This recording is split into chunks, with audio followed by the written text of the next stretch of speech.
question comes to mind to me: what is a human life worth?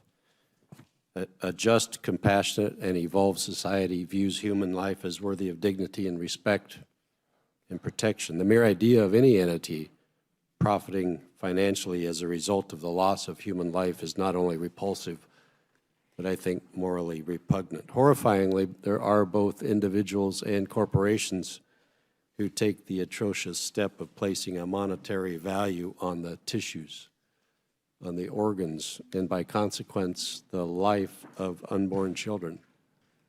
Over the past several weeks and months, many Americans have witnessed videos showing the deplorable statements made by a senior director of medical services for Planned Parenthood, where she cavalierly discusses the harvesting and the trafficking of organs and tissue samples from aborted babies.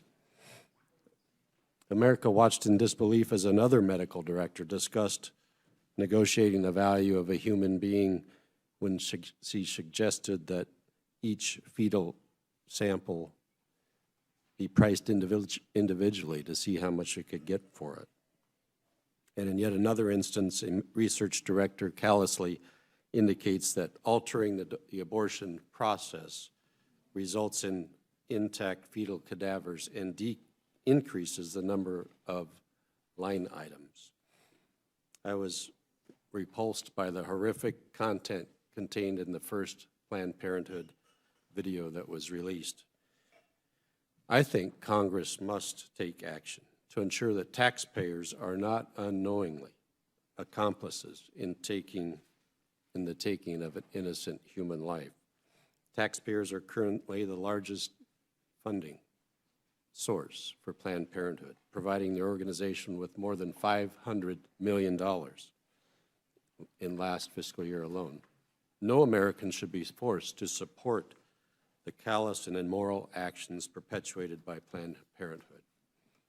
I firmly believe that H.R. 3134 is the only way to stop federal funding for Planned Parenthood as we investigate the deplorable actions that the videos showed us.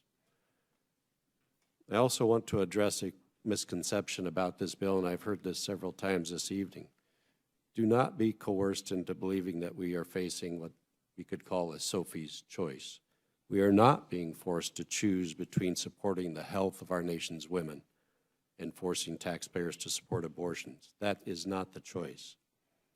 While Congress thoroughly investigates the actions of Planned Parenthood, an equal amount of government funding that Planned Parenthood would not receive under this bill would be allocated to other health providers, including community health clinics, who provide vital and comprehensive health care for women.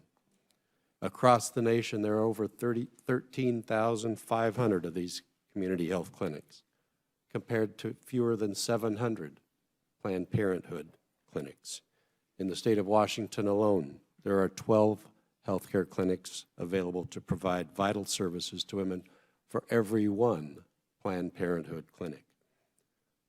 Congress absolutely cannot turn its back on the atrocities uncovered regarding Planned Parenthood. We must work together to protect both the taxpayers and the unborn children whose lives and bodies are being haggled for in callous and blatant disrespect for the value of innocent human life. If not us, who will fight to protect these children who cannot protect themselves?